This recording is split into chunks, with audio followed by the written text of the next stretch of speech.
Welcome into another Garnet Trust interview. We have today South Carolina and Jordan Strachan. And Jordan, we were talking before we hopped on here, right? People in the South, they love the snow so much. So we decided, since I'm up in Charlotte, we'll go outside. We'll give them a little snow behind me. But you said you didn't see snow for the first time until you were like 18. Yeah, man. Growing up in South Georgia, I grew up really basically on the borderline of Georgia and Florida. Yulee, Florida, where Derrick Henry's from, is like 5 minutes from my hometown. So Jacksonville, Florida is like 25 to 30 minutes from where I'm from. So I didn't see snow until I got up to Atlanta at Georgia State. And it was like a big snowstorm there when I was a freshman. So yeah, it's been a long time. Yeah, it was fun though. We definitely played in it, so it was a good experience. I'm sure it was a lot of fun having to shovel it out though, right? You know, trying to get to the car and all that. You probably don't miss that. Oh yeah, I mean, they canceled everything. You know how we is down south, so they canceled everything. So we was just stuck in the house. So you bring up Georgia State, and just a couple of days ago, the anniversary of you transferring here to South Carolina. The transfer portal, of course, has become hotter now, I think, just in the last year, right? I mean, think about when you came out and starting to pick up. Transfer portal now is like the wild, wild west. Yeah. What do you remember about your process? And obviously it was a different time because you had Shane Beamer just coming in. Yeah. So what was that like when making that commitment to South Carolina? And what do you remember with those conversations with Coach Beamer? I remember getting into the portal. I had led the nation in sacks that year. So I just wanted to expand. Like I wanted to expand where I could play and the different experience I can and want to experience in football. So I knew I wanted to go to a bigger school. So getting the portal, it was scary a little bit because like you kind of leave and you're gonna have to go into a new home, new place. But luckily I was able to find Coach Beamer. Like he's a real genuine dude in the business. So I was able to find him. And then of course last year having Mike Peterson as my coach, like that was a fun experience as well. Give him all the stuff that he knows and those type things. So yeah.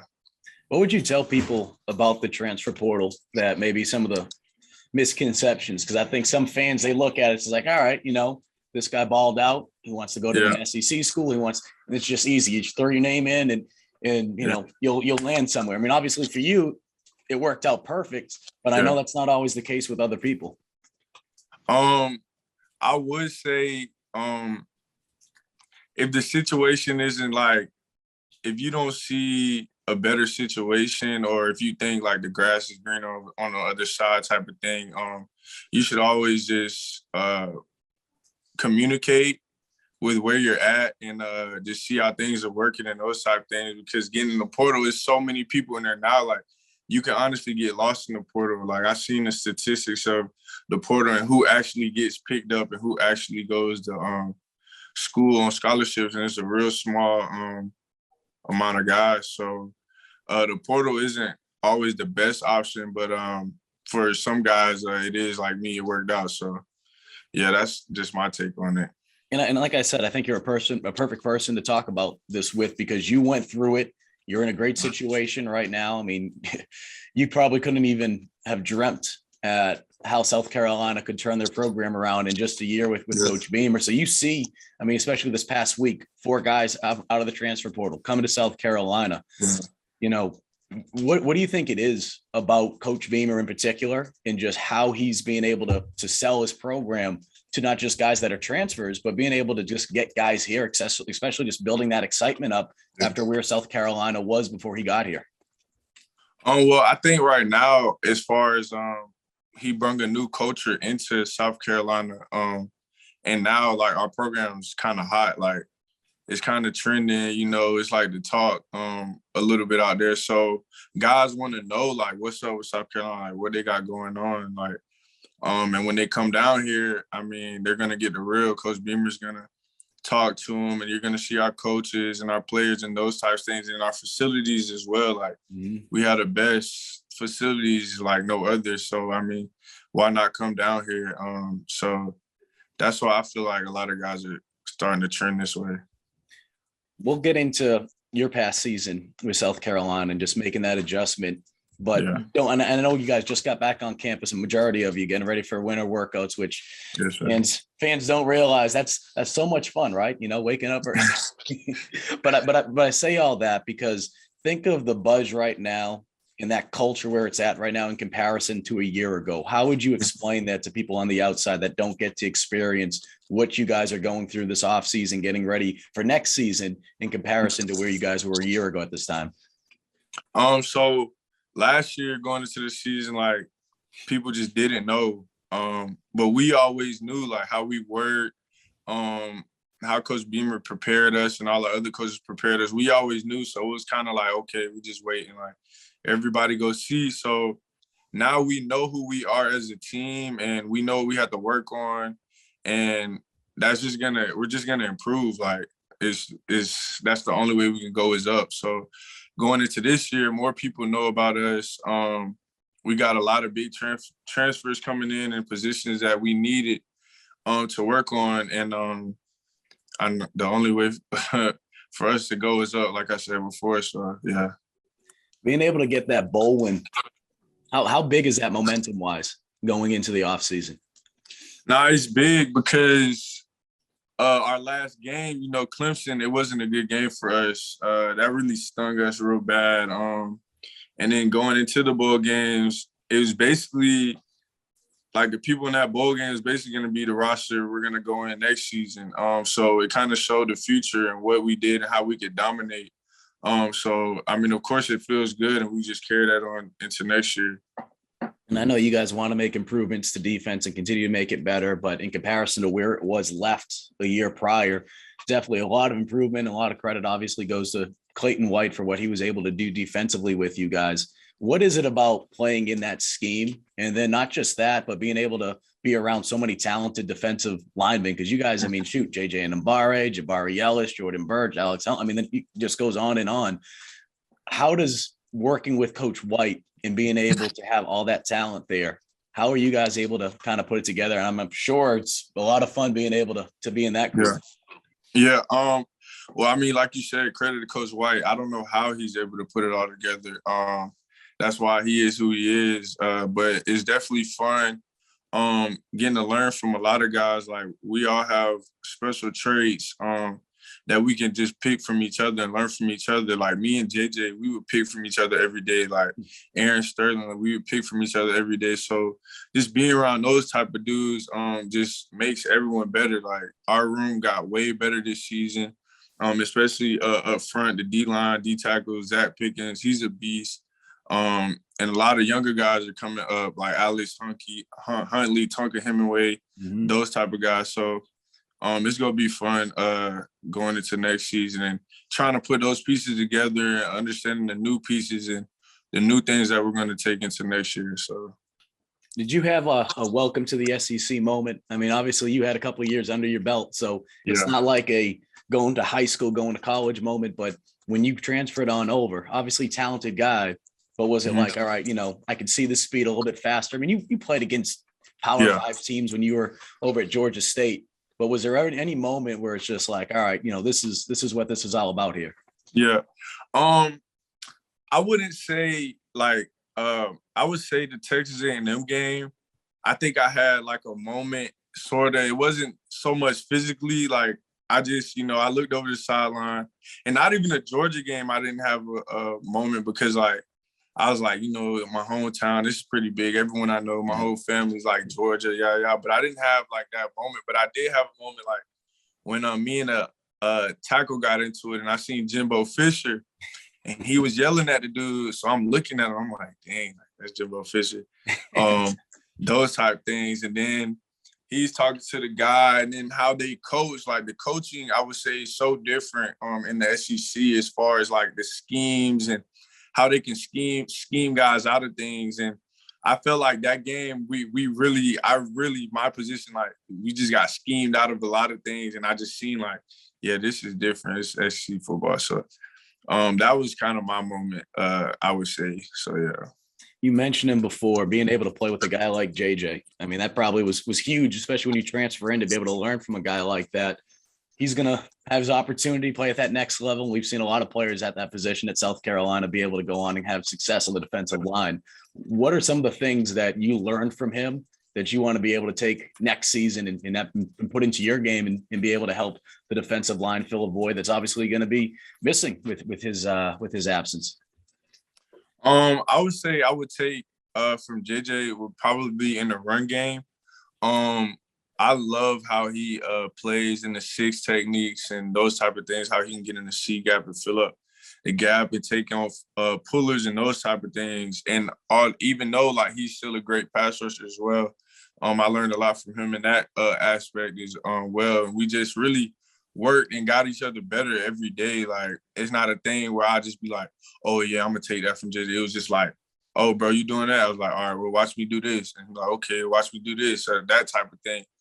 So playing with a guy like that all year, then he's probably gonna go on and be first round this year. So it was really fun to learn from him. You mentioned, Mike Peterson, and he's someone that so many South Carolina fans and obviously people inside that program like yourself have a lot of respect for. Has a tremendous opportunity to go home and go coach at his alma mater. With Sterling Lucas coming in, being able to learn from a guy that is coach at the NFL, how excited are you to be able to work with him and just some of the things that you've heard about him since the addition, or since the news, I should say, of him being joining with you guys? Yeah, man. It was a blessing being able to work with Mike P. Like I told you earlier, he was like a reason why I came here because of the NFL experience he had. Like he could just tell me not only what I'm doing on the field, but like he could sit there and make me go on the board and we could pretend like I'm in a draft meeting and he knows exactly what questions they're gonna ask and those type of things. He was able to show us. So losing him and then gaining a guy from the NFL, it just works out. He has that NFL experience. He's been in those rooms that I want to get into, and he can just show me a lot that I can learn. We talked on the phone yesterday. He told me a lot of the guys that he's coached and that have been around. So I'm just ready to work. For you personally, what are some of the things heading into spring football that you want to work on the most to be able to take your game to that next level now that you had a year of SEC experience under your belt now?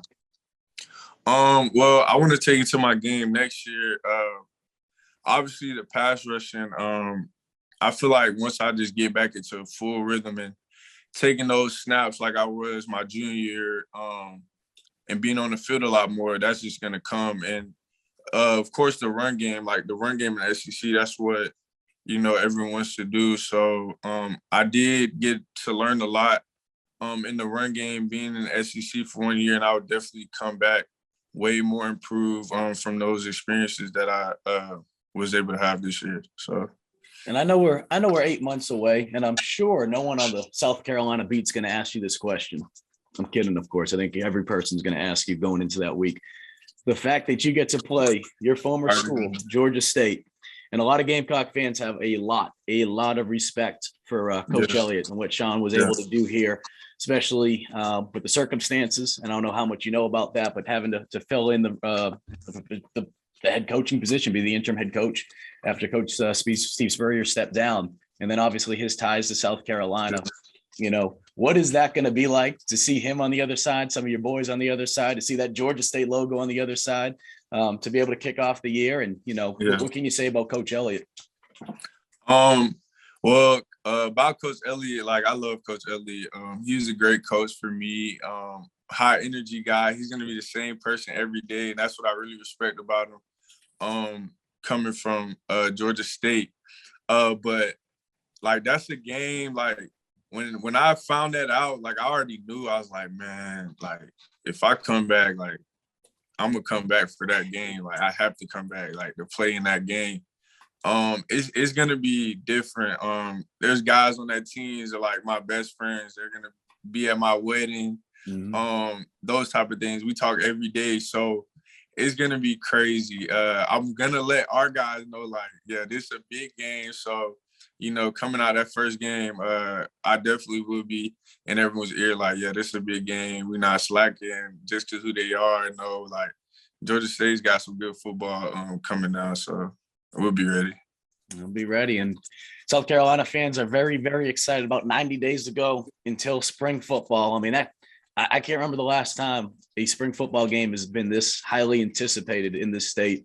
I mean, what's that going to be like? What's that going to be like going out there, knowing that there's a lot of fans that are going to be treating that day like it's a fall here? I mean, what is that like, knowing there's just so much buzz and excitement with the program just as a player? I mean, we could say you guys, you do your best of trying to ignore the outside noise, but you guys aren't stupid. You guys can feel things. You guys can hear things. Knowing how much buzz right now is going on outside, number one, how excited does that make you? And number two, how do you guys kind of channel that, knowing that, you guys still have obviously a lot to prove on the field and be able to get things done and be able to use that momentum like you talked about from that bowl game into next year? Well, first off, I mean, of course it feels good. Like, coming in here last year, a lot of people are like, oh, why'd you choose South Carolina? Like, why'd you come here? It's the why there. Like, the narrative has obviously changed a little bit. So, of course, naturally, that's going to feel good. But at the same time, like, we have to keep the main thing the main thing. We're only getting that attention because we won games. So we have to continue to put in the work, do the things daily, get better each day to win games. And as long as we keep doing that, everything else will handle itself. So to an extent, we listen to the outside noise, but at the same time, you got to keep that noise down. It's not, you just got to keep the main thing, because that narrative can switch just like that if things go bad or not how the outside expected us to. But as long as our inner circle, the team, we keep the main thing, we'll be all right. Well, the good thing too, when there's added buzz from that outside, they want to continue to support student athletes like yourself through Garnet Trust. So if you want to help guys out like Jordan Strachan, like some of the other Gamecock football players, not just football, but any South Carolina student athlete, be sure to check out Garnet Trust to be able to help donate, to be able to get money directly to these players, part of that new NIL rule. So Jordan, we appreciate you taking the time, man. We're excited for you. We're excited for this team and looking forward to being able to see you back on the field for the 2022 season. Yes, sir. I'm ready to get out there, Mike.